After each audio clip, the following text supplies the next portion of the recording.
पंजाब के chief minister भगवंत मान इस समय दिल्ली में आ चुके हैं। दिल्ली में उनकी मनीष सिसोदिया से मुलाकात होने वाली है।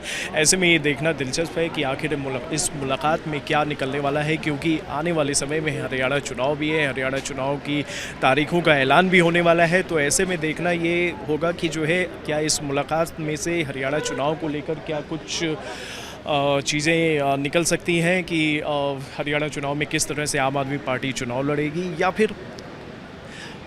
फिर जो है दिल्ली को लेकर इसमें कुछ चर्चाएं हो सकती हैं। क्योंकि जैसा कि आप सभी को मालूम है कि दिल्ली के मुख्यमंत्री अरविंद केजरीवाल इस वक्त जेल में हैं। तो ऐसे में आगे की आम आदमी पार्टी की रणनीति क्या होगी, किस तरह से दिल्ली सरकार को चलाना है। क्योंकि मनीष सिसोदिया, जाहिर सी बात है कि आप सभी को मालूम है कि काफ़ी दिनों के बाद जेल से छूट कर आ रहे हैं, बेल मिली है उनको, और उसके बाद जेल से वो निकल कर 17 महीने के बाद इस समय वापस आए हैं। तो ऐसे में वो आम आदमी पार्टी के नेताओं से उनकी मुलाकात भी हो रही है। तो अब मुलाकातों का दौर शुरू हो चुका है। तो ये देखना अब दिलचस्प रहेगा कि आखिर इन दोनों की मुलाकात में क्या निकलने वाला है। क्या हरियाणा के चुनाव पे वार्ता होगी, या फिर दिल्ली सरकार को लेकर कुछ नई और बड़ी रणनीति बनने वाली है। आज दिल्ली के शिक्षा मंत्री और डिप्टी सीएम और देश में एक शिक्षा क्रांति लाने वाले क्रांतिकारी हमारे एजुकेशन मिनिस्टर मनीष सिसोदिया जी को मिलने आए थे। तो लगभग 1.5 साल वो तानाशाही का शिकार हुए और जेल में रह के आए हैं।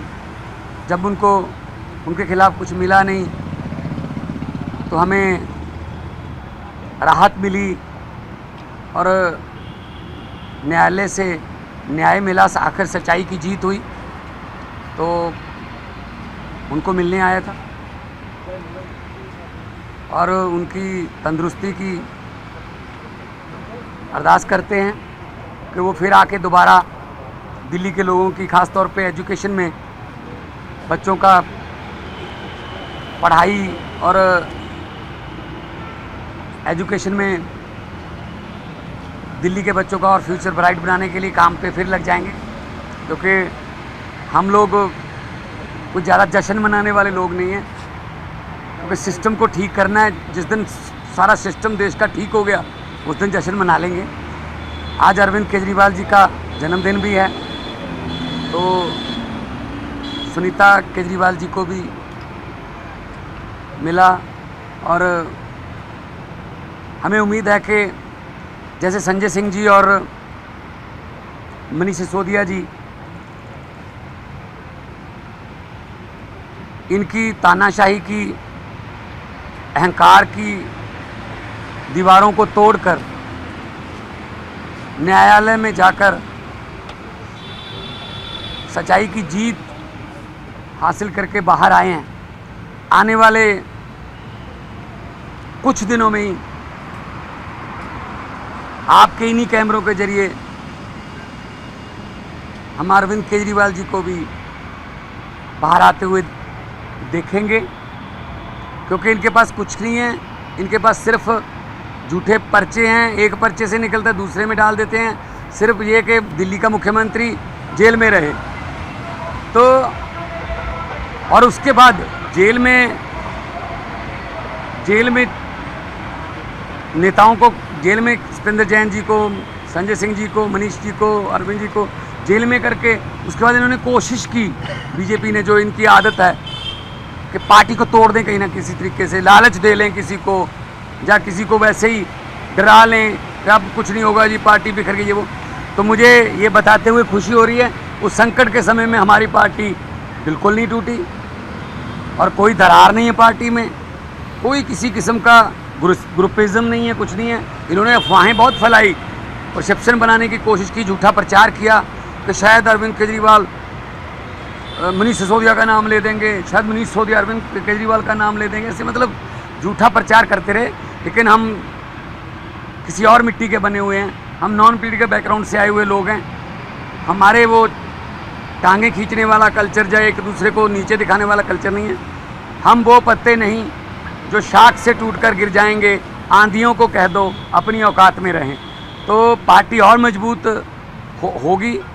मनीष सिसोदिया जी के आने के बाद पार्टी और मजबूत होगी और खुद भी वो बहुत मेंटली तौर पे स्ट्रांग होके निकले हैं और ऐसे ही अरविंद केजरीवाल जी मेंटली तौर पे और स्ट्रांग होके निकलेंगे और ये पार्टी जो है आने वाले फ्यूचर में देश का जो भविष्य है, देश का जो फ्यूचर है, वो आम आदमी पार्टी है।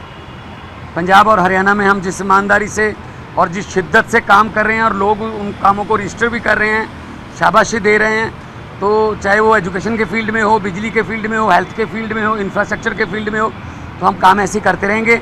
और भले ही हमारे जो है पंजाब स्टेट के जो हक बनता है, बहुत से पैसा इन्होंने रोका हुआ है, चाहे वो आरडीएफ का हो, चाहे एनएचएम का हो, चाहे और डिपार्टमेंट का हो, लेकिन हम पंजाब वाले हैं। देखो, पंजाब ने लीड किया था आज़ादी में भी, पंजाब ने लीड किया था हरी क्रांति में भी, तो पंजाब अपने पाँव पे खुद खड़ा होना जानता है और पंजाबी पूरी दुनिया में कामयाब हैं, सफल हैं। तो ये हमारे पैसे रोक के ये शायद ये जताना चाहते हैं कि पंजाब सरकार झुक जाएगी। हम कोई भीख थोड़ी मांग रहे हैं, हम अपना हक मांग रहे हैं और हक जो है वो पंजाबियों को लेना आता है। तो आने वाले दिनों में और भी बड़े बड़े प्रोजेक्ट पंजाब के जनता की भलाई में आपको सुनने देखने को मिलेंगे। कोई क्वेश्चन हो तो बता दीजिए।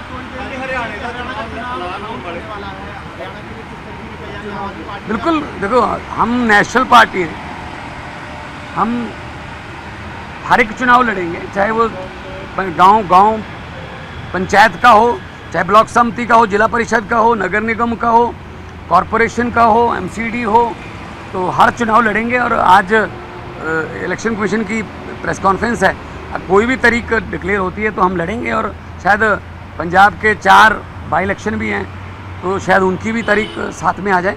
तो हम हर अपना एक एक कार्यकर्ता हमारा जोश में है और पार्टी के पंजाब के 2.5 साल और यहाँ के 8.5 साल के काम, हम स्कूलों की, अस्पतालों की बातें करते हैं, हम धर्म की या समाज को बांटने वाली नफरत की राजनीति नहीं करते।